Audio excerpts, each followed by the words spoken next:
Vanessa Franco ha custodiado y visibilizado más de 35.000 negativos del archivo fotográfico de su padre, Fernel Franco. Hoy estoy con Vanessa Franco, la hija de Fernel Franco, un fotógrafo artista que vamos a conocer, o que ya venimos conociendo desde hace mucho tiempo, gracias a Vanessa. A Vanessa la conocí hace más de 20 años porque fue mi profesora de fotografía, de fotodiseño, y pues tengo el honor de tenerla acá para conversar sobre su vida, sobre la vida de Fernel. ¿Cómo estás, Vanessa? Bienvenida. Muchas gracias. Bueno. No, pues Vane, muchas gracias a ti por estar acá, volvernos a reencontrar después de tanto tiempo. Sí, es Sí. muy, muy rico. Y sobre todo volver a la Universidad del Valle. Sí, porque acá fuiste mi profesora, entonces me parece Claro. muy especial. Sí. Y pues fue muy importante conocerte en ese momento y me conecté con la fotografía gracias a ti. Entonces, pues maravilloso poder estar grabando hoy este episodio. ¿Cómo es ser la hija de Fernel Franco? ¿Cómo era esa niñez? ¿Cómo eran esas vivencias de niña o de adolescente? Pues realmente uno siente que parece una vida normal, ¿no? Inicialmente cuando uno es joven o a la edad en la que yo lo viví, era como normal. Y con los años me di cuenta que era tremendamente afortunada, ¿Por ¿no? qué? Porque la posibilidad de tener tanta gente que vivía del arte, de la imagen, de la cultura, pues me enseñó una cantidad de cosas que no hubiera tenido una oportunidad diferente de poder vivirlo. O sea, fue directo. Era impresionante, ¿no? En mi casa se hacía cualquier cantidad de eventos y de cosas que parecían comunes y normales, pero en verdad no. ¿Como cuáles, por ejemplo? ¿Qué Em, hacían? Te voy a poner un ejemplo. Entonces, tengo la fiesta mía de 4 años. Yo iba a cumplir 4 años y mi mamá quería hacer un evento muy especial para mis 4 años. Nosotros teníamos una finca a las afueras de la ciudad, donde pues se hacían muchas cosas, una finca muy bella. Y la gente solía reunirse y quedarse varios días. Entonces, mi fiesta de cumpleaños se duró 3 días, distintas personas subiendo y se quedaban 1 o 2 días. Entonces, estoy hablando de, no sé, la gente del cine, eh, la gente que también escribía libros, Wow. actores, o sea, una cantidad de personajes muy interesantes de la ciudad Sí. que empezaron a hacer distintos elementos para la fiesta. Ujú. Entonces, por ejemplo, habían unos que decían, vamos a hacerle una película a Vanessa. Y entonces hacían como un performance, ¿no? Y se autogrababan y se disfrazaban. Wow. Otros, por ejemplo, decidieron hacerme una gran piñata Ajá. y se demoraron 4 días haciendo la piñata. Wow. Y O sea, era, entonces era como una comunidad era entonces. una comunidad, o sea, y por las noches había fiesta, Wow. ¿no? Habían unas grandes fiestas que duraban hasta el otro día, entonces algunos se levantaban, otros no. Sí. Y había Eh, paseos, y, había y viajes había, también. dentro de esa, claro, habían grandes caminatas, entonces habían Wow. unos que se levantaban a caminar, otros que no, otros que eran más nocturnos, otros diurnos, pero lo que había allí, y por eso me parece tan fantástico, era la idea de crear todo el tiempo, Claro. ¿no? Esa idea de, estamos hechos es para crear, Ajá. entonces creábamos videos, creábamos performances, creábamos disfraces, creábamos todo el tiempo. Yo asumía que esa era una vida normal, Claro, claro. ¿no? Pero súper divertida, ¿no? Claro, era muy divertida, o sea, con decirte que todavía tengo fotos de mi casita era una casita de muñecas, Ajá. pero tamaño real Sí. y con todos los objetos adentro. Entonces había unos artistas que hicieron las materitas, otros hicieron los tendidos cosidos, entonces los tendidos Wow. cosidos eran con fotografías, o sea, unas cosas que Y todavía lo conservas. no, todo eso con los años desapareció. Claro. Es más, hubo un mural antes de que nosotros vendiéramos la finca, porque en Ajá. algún momento salimos de ella, pero había un mural que había hecho Oscar Muñoz y mi papá. Wow. Un mural de una tarde de, ¿qué hacemos? Hagamos algo Tomemos café y y creamos. hagamos un mural. Claro. Y era un mural divino porque lo pintaron entre los dos, o sea, Oscar dibujó, Sí. Fernel pintaba y ponía yeso y fotografías. Wow. Entonces era fotografía, yeso y Como un pintura, era collage. un collage, pero gigantesco. O sea, era un mural, no sé, casi como toda esta pared, Wow. enorme. Increíble. Me parece muy inspirador estar en ese entorno. ¿Crees que eso o sea, te construyó, te ayudó a tener una mirada distinta? No, definitivamente, definitivamente. O sea, yo creo que ahí es donde entramos y decimos que las artes son fundamentales para el ser humano y para entender el mundo, ¿no? Y tener una visión diferente del mundo. Sí, Sí, definitivamente. sí. En algún momento me hablaste de unos sancochos.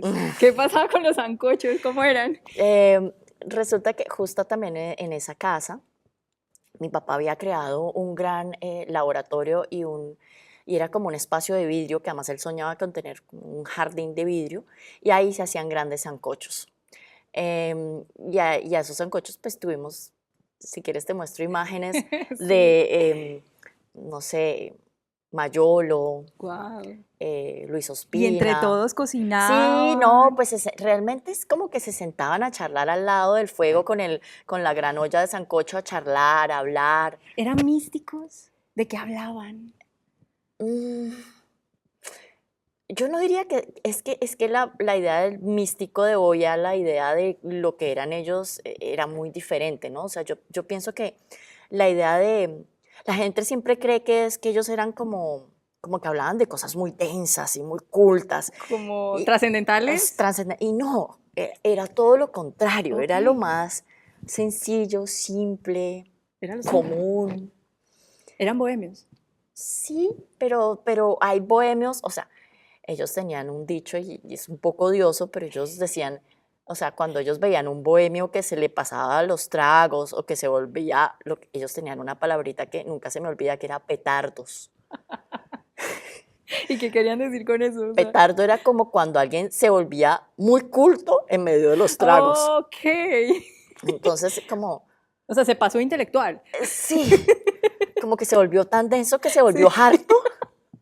Ok, ok. Entonces, realmente yo siento que ellos cuidaban como esa idea de, no era que no se hablaran de cosas muy interesantes, en el momento sí, pero no era una cosa que se volviese densa, Ya. no. Pero eran muy jocosos, se reían mucho. Claro, todo era divertido, todo era Qué lindo. tranquilo, no había esa idea de tú eres el maestro y yo Claro. te sigo. No, o sea, no, aquí todos creamos, y inventemos y hagamos. Y digamos que la gente que lograba entrar al grupo era gente que no necesariamente era que fuera artista, sino que podía como convivir sin esa idea de tú eres, es que tú eres el artista y Sí. tú, porque eso los Era más desde la aburría, ¿no? conexión Eso con la los gente. aburría.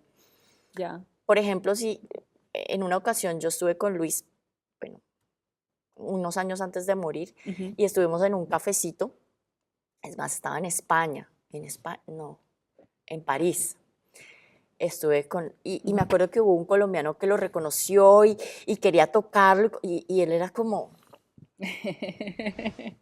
pues como que le daba como, o sea, se sentía incómodo, Ok, esa era la situación, ok, y ok, sucedía, ¿no? ok. Sucedía que, listo, a ellos les parecía interesante que alguien les dijera, oye, te reconozco tu trabajo, etcétera, pero a ratos también se sentían como agobiados, Claro, ¿no? claro. Sí, porque había mucho reconocimiento, ya eran muy reconocidos, Sí, había fama ya. había Y fama. esa fama empieza a ser como abrumante, ¿no? Sí, en algo.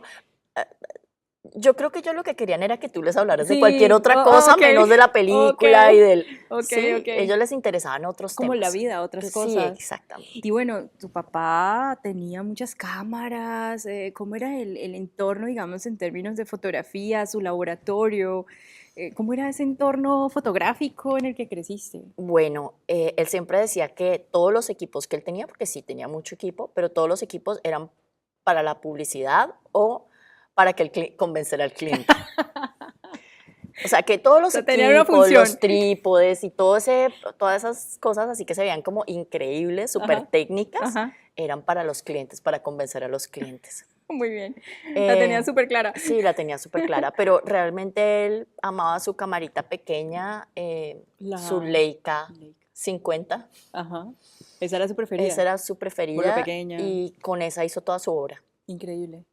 O sea, esa era como su cámara íntima Su cámara. y las otras eran como Las otras eran para trabajar, para para trabajar producir. o cuando llegaba el cliente, entonces él armaba todo un set para que el cliente dijera, qué fotógrafo tan increíble, Ajá, ¿no? ajá. Porque él Él decía, sabe, este sabe. sí, exactamente, esa era la idea, pero para él y para viajar y para todo siempre llevaba una camarita muy pequeña, pues la Leica Sí. es una camarita muy pequeña y él también decía que esa camarita le ayudaba a ser invisible, Claro, claro, porque era lo que él quería hacer, ¿no? total. Invisible. Y en esa visión documental, total. Y lo vemos en sus obras que también de alguna manera muchas de sus imágenes parece que él no estuviera, ¿no? Ajá, ok.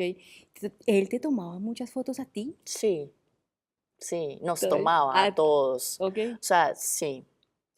Y siempre me decía, tienes que grabar tú porque si no, nunca voy a aparecer yo.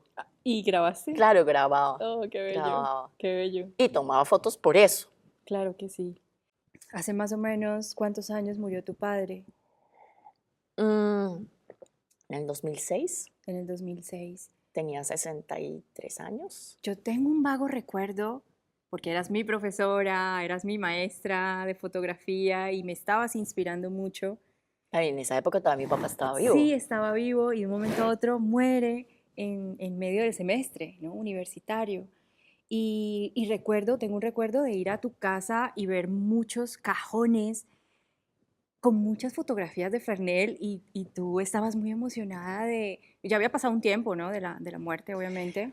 Bueno, sí, no, porque mi papá muere en enero Ajá. y yo creo que fue como en agosto, monto la fundación. Entonces sí O fue sea, unos no, meses. realmente yo siento que yo hice el duelo Sí. en medio de producir y Sí, catalogar y registrar y organizar la fundación. O sea, yo siento que ese fue como ¿te ayudó? mi duelo. Pero te Sí, ayudó, sí, ¿sí? yo creo que sí. Claro. Porque era muy bonito como encontrar cosas que yo nunca había visto. Pero ¿por qué nace la fundación?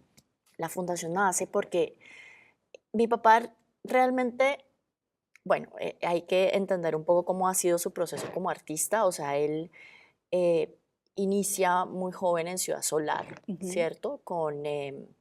Pues con todo este grupo tan Sí, interesante de personajes. sí, Obviamente fue muy amigo de todos. sí, sí, ¿M?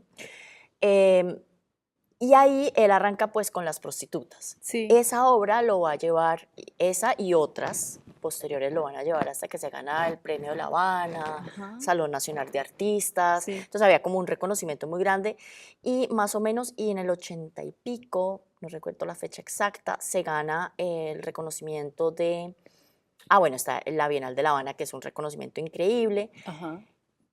y como en los 90 y pico le da el infarto. Entonces él entra en un estado de seguir produciendo Le da muchísimo, como un preinfarto, no, le da un infarto fulminante. pero O no sea, muere. pensaron que no sobrevivía, Ajá. porque es más, le dijeron que no iba a volver a caminar, ni siquiera Wow. porque la respiración no le iba a dar, el corazón no le iba a dar para respirar. Sí. Em, y sin embargo, él siguió trabajando el resto de sus días y viajando el resto de sus días y yendo a lugares que no podía ir, pero él simplemente no creía, o sea, él no, yo no sé cómo hizo, Sí, claro. pero todos sabíamos que no le podía volver a dar otro. Claro. Pero él no, nunca pensó más en eso, o sea, él fue como que le dio, entendió que tenía que bajar el ritmo, porque él Sí. trabajaba en publicidad de día y de noche en su obra, Ujú. lo cual hacía que durmiera muy pocas horas, y como dormía pocas horas, pues fumaba para poder sostener esas pocas horas que dormía. Ajá. Y no comía porque no tenía tiempo. Mm. O sea, en mi casa, por ejemplo, yo recuerdo que Fernel almorzar y él nunca llegaba, ¿no? Sí, ya voy. Termino esta cosita y ya voy. Pero la Claro, cosita nunca. claro, Entonces él finalmente comía los fines de semana, cuando compartía con nosotros. claro. Entonces, bueno, yo siento que eso le pasó factura. Ujú. Entonces, más o menos como el 90 y Ujú. pico hasta el 2000, hasta cuando fue esta gran exhibición 2004, Ajá. mi papá prácticamente no exhibió. Nadie sabía qué estaba pasando con él. Todos pensaban que había dejado de producir. Ajá. Y yo pienso que fue la época en que él más produjo, porque solamente quería producir, entonces ya no quería volver a trabajar en publicidad, decidió retirarse de la publicidad, no quería hacer nada comercial, solamente lo justo y lo necesario para sobrevivir, Ujú. y todo su esfuerzo y todo su trabajo se dedicó a su obra. Ya. Em, Cosas buenas es que, claro, produjo cantidades, que es lo que hoy vemos y lo que Sí, hoy tenemos, sí. pero lo negativo fue, digamos que, claro, tenía la fuerza para producir, más no para exhibir, Claro. porque exhibir llevaba, Otro impulso. digamos, una tensión y además él era un hombre tímido, ¿no? Claro. Entonces le costaba toda esta parte, digamos que tiene el arte que tiene que ver con la parte social, que es tan Sí, compleja. sí, sí, Entonces sí. él, Implicaba más energía de su parte. exactamente. Y entonces nace la fundación. Entonces le da este infarto fulminante que ya fue, Ajá. bueno, antes de ese infarto se va a esta gran exhibición en Cali que fue en el 2004, Sí, que creo que fue de las más importantes, digamos, para retomar él como su carrera, o no retomarla, yo diría mostrar lo que había estado guardado, ¿no? Porque él claro, nunca paró, él nunca claro. paraba de crear. Bueno, él tiene como una visión de reportero, Ujú. pero después de que hace como ese trabajo de reportería de ese objeto, de esa cosa que le llama la atención, después viene todo un trabajo de transformación para ir al arte. Sí. ¿Qué encontraste tú en ese duelo mientras organizabas esos archivos? Bueno, eso es increíble, ¿no? Porque yo arranqué por lo que era visible o lo que él consideraba su obra y eso yo ya lo conocía. Sí. Pero empecé, digamos, a catalogar los libros y de los libros empezaron a salir miles de fotos pequeñitas. ¿De qué tamaño? No, distintos tamaños. O sea, mi papá nunca tuvo un formato. Ya. O sea, él nunca pensó en formato. O sea, él si encontraba un pedacito de papel y le servía, ese le Ahí, servía. sí, No, o sea, él lo no. cuadraba. O siempre me decían, es que él pintaba muy. No, no, para nada. Y Era por muy ahí hay un. Sí, espontáneo. no, eso como iba saliendo. No, o Claro. sea, nosotros no tenemos como esta cosa como. No. Entonces, era muy interesante porque entonces yo abría un libro y salían 4 o 5 imágenes. Y yo decía, ¿cuándo voy a terminar la fundación? Nunca. Porque cada vez que decía ya casi estoy por terminar, aparecían y aparecían imágenes. Tanto así que una noche algo pasó en el techo de la casa y yo pedí el favor que fuéramos a ver qué estaba pasando porque me daba susto, pues que Sí. cayeran goteras o lo que fuera. Ajá. Y subimos y resulta que me encontré 3 cajas más. Las abrí y estaban llenas de foticos. Y yo decía, nunca voy a terminar el trabajo de la fundación, o sea, no. ¿Sentías que esto en algún momento pesaba mucho para ti, que era mucha responsabilidad para ti? Digamos que cuando a mí me planteó la Universidad de Harvard catalogar, registrar la obra, me dijeron, yo creo que te llevas por ahí un año registrando y catalogando. Y yo dije, sí, A la perfecto. velocidad de la luz. Sí, pero yo me imaginaba por lo que se veía por encima, pues uno decía, sí, puede ser que sí, Ujú. ¿no? También yo no tenía la dimensión, era mucho más joven, no tenía la dimensión de que era catalogar y registrar. Claro. Aclaremos que en Colombia también en la catalogación y en el registro adolecíamos un poco, bueno, habían como algunas cosas ya, pero realmente no había información, tampoco tenía nadie que me enseñara ni que me Exacto, explicara el proceso. exacto. Entonces yo yo digo que un poco olímpica, digo, sí, sí, claro, yo lo puedo hacer. Claro. Eh, ¿Y cuánto te demoraste? ¿No fue un año? ¿Cuánto fue? 3, Mm. 3 y renuncié a mi trabajo Wow. por 3 años.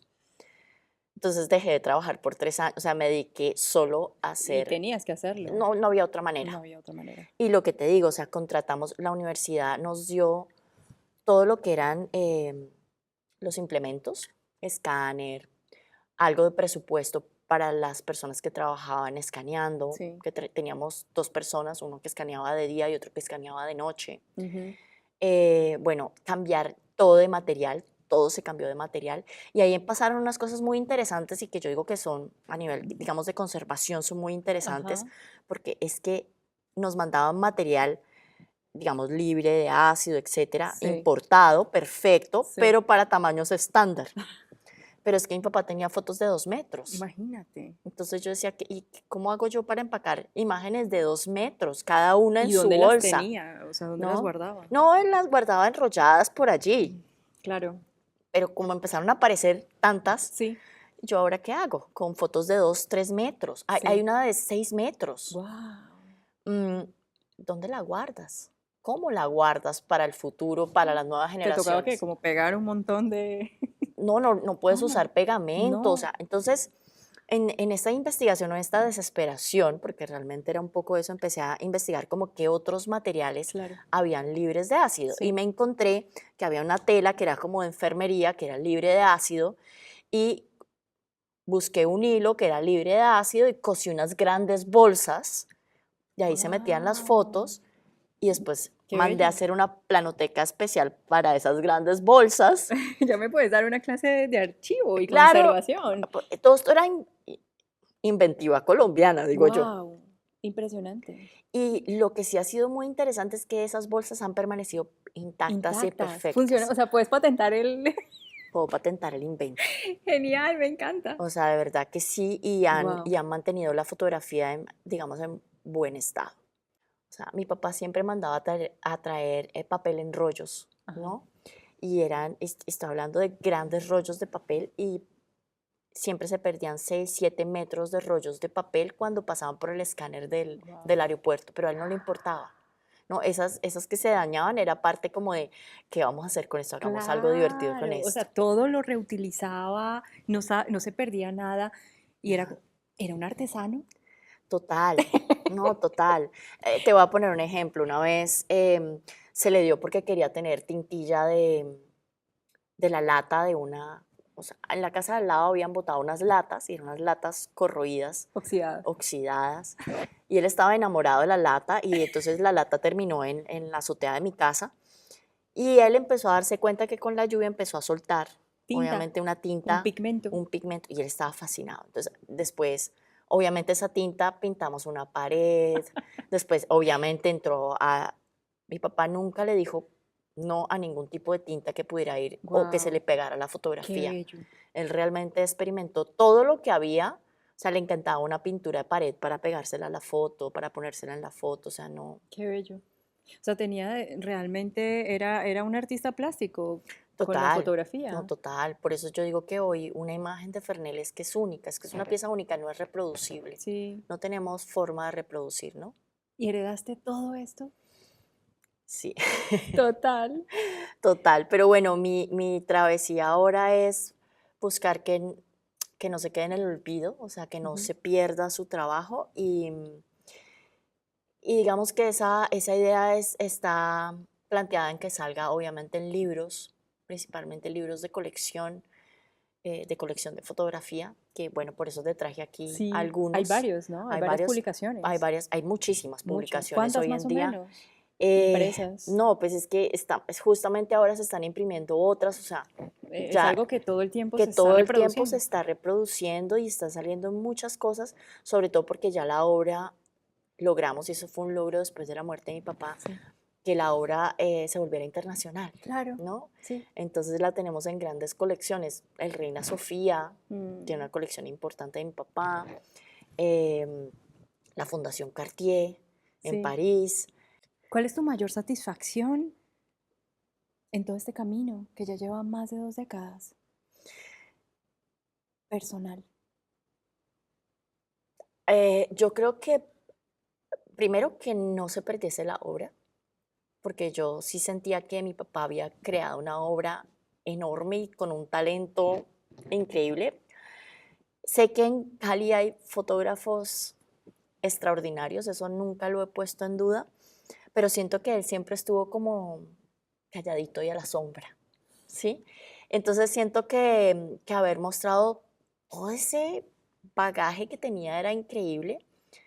Entonces yo siento que lo que me hace feliz tal vez es decir, tenemos libros y otras personas lo van a poder ver en Sí, el futuro. sí. No, no va a ser una persona Dejar en esta el huella. olvido. Sí, claro, No, dejar una él no va a huella. quedar en el olvido. Creo que eso para mí es la gran satisfacción. Y la segunda, haber logrado que quede internacionalmente. ¿Por qué? Porque ellos son los que producen los grandes editoriales, y ellos no van a dejar que la colección se muera. Totalmente. O sea, ellos siempre van a mover la colección porque les interesa. O sea que la misión está cumplida. Yo diría que sí.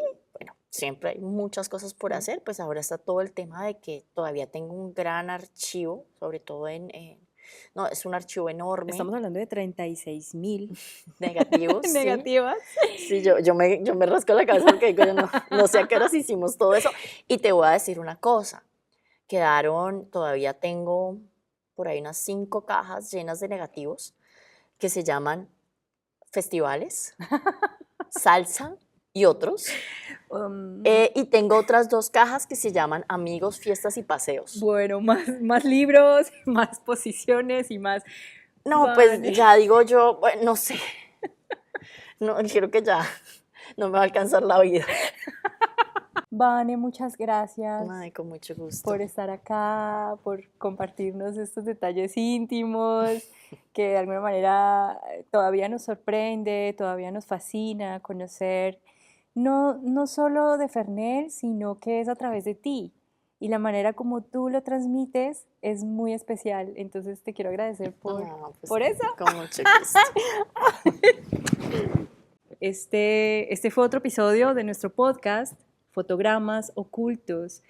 Recuerden que tenemos una convocatoria abierta para que postulen sus historias que tienen que ver con la fotografía.